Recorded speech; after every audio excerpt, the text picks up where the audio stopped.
नमस्कार। आज हम बात करने वाले हैं भारतीय संविधान की तीसरी अनुसूची के बारे में। ये वो हिस्सा है जिसमें लिखा है कि हमारे देश के बड़े बड़े नेता और जज क्या कस्में खाते हैं। तो चलिए समझते हैं कि इन कस्मों में ऐसा क्या खास है और ये इतनी जरूरी क्यों है। तो आज का हमारा सफर कुछ ऐसा रहेगा।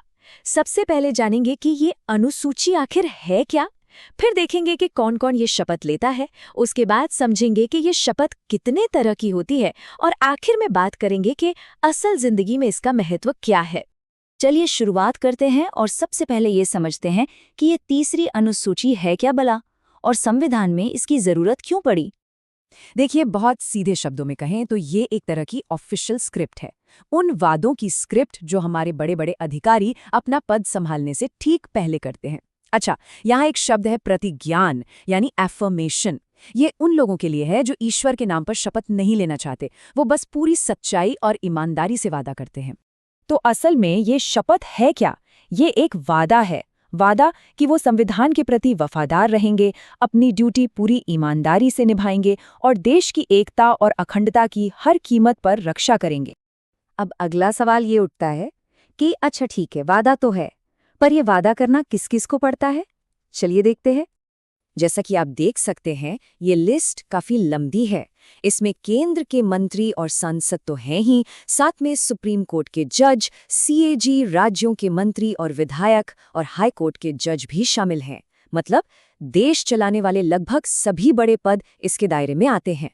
लेकिन यहाँ एक बहुत ही दिलचस्प बात है। कुछ बहुत बड़े नाम आपको इस लिस्ट में नहीं दिख रहे होंगे।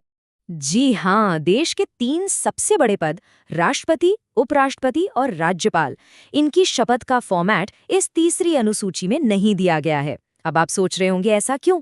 ऐसा इसलिए क्योंकि इनके पद की जिम्मेदारियां और गरिमा इतनी ज्यादा और अलग हैं कि इनकी शपथ को सीधा संविधान के मुख्य आर्टिकल्स में ही जगह दी गई है। ये देखिए, राष्ट्रपति की शपथ का जिक्र आर्टिकल 60 में है, उपराष्ट्रपति का आर्टिकल 69 में और राज्यपाल का आर्टिकल 159 में। ये दिखाता है कि उनका पद संवैधानिक तौर पर कितना ज्यादा महत्वपूर्ण है। अच्छा, तो अब ये तो समझ आ गया कि कौन शपथ लेता है, पर इस शपथ में बोला क्या जाता है, इसका कंटेंट क्या होता है, आइए जानते हैं। आपको पता है, खास तौर पर जब बात मंत्रियों की आती है तो उन्हें एक नहीं बल्कि 2 अलग-अलग शपथ लेनी पड़ती हैं। पहली होती है पद की शपथ, मतलब अपने पद की जिम्मेदारियों को ठीक से निभाने की शपथ। और दूसरी होती है गोपनीयता की शपथ, मतलब सीक्रेट्स को सीक्रेट रखने की शपथ। पद की शपथ में वादा किया जाता है कि वो बिना डरे, बिना किसी का पक्ष लिए संविधान और कानून के हिसाब से सबके साथ सही बर्ताव करेंगे और न्याय करेंगे। और वहीं जो गोपनीयता की शपथ है, वो एक बहुत सख्त वादा है कि सरकार की कोई भी गोपनीय या संवेदनशील जानकारी वो किसी भी ऐसे इंसान को नहीं बताएंगे जिसे वो जानने का हक नहीं है। तो इतना सब कुछ, पर सवाल वही है, इन कस्मों और वादों का आखिर मतलब क्या है? क्या ये सब सिर्फ एक रस्म है, एक फॉर्मेलिटी?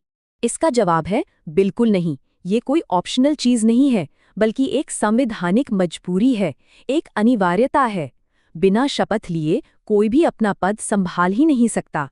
यहाँ तक कि हमारे सुप्रीम कोर्ट ने भी साफ साफ कहा है कि ये शपथ हर अधिकारी के लिए एक बाउंडेड ड्यूटी है, मतलब एक ऐसा परम कर्तव्य जिसे निभाना ही होगा, कोई दूसरा रास्ता नहीं है। ये उन्हें सीधे सीधे संविधान के प्रति जवाबदेह बनाता है। तो कुल मिलाकर ये शपथ हमारे लोकतंत्र का एक तरह से सेफ्टी वाल्व है। ये पक्का करती है कि देश में संविधान सबसे ऊपर है, कि अधिकारी जनता की सेवा के लिए प्रतिबद्ध हैं और वो बिना किसी भेदभाव के कानून का राज स्थापित करेंगे। इससे एक नैतिक और कानूनी जवाबदेही तय होती है। और हाँ, जो लोग एग्जाम्स की तैयारी कर रहे हैं, उनके लिए एक सीधी सी ट्रिक है। जब भी सवाल आए तीसरी अनुसूची, तो दिमाग में बस एक शब्द आना चाहिए, शपथ। बस इतना याद रखना काफी है। और जाते जाते एक सवाल, क्या ये शपथ आज सिर्फ एक रस्म बनकर रह गई है, या ये सच में हमारे लोकतंत्र की असली ताकत है जो हमारे नेताओं को सही रास्ते पर रखती है? इस पर सोचने की जरूरत है।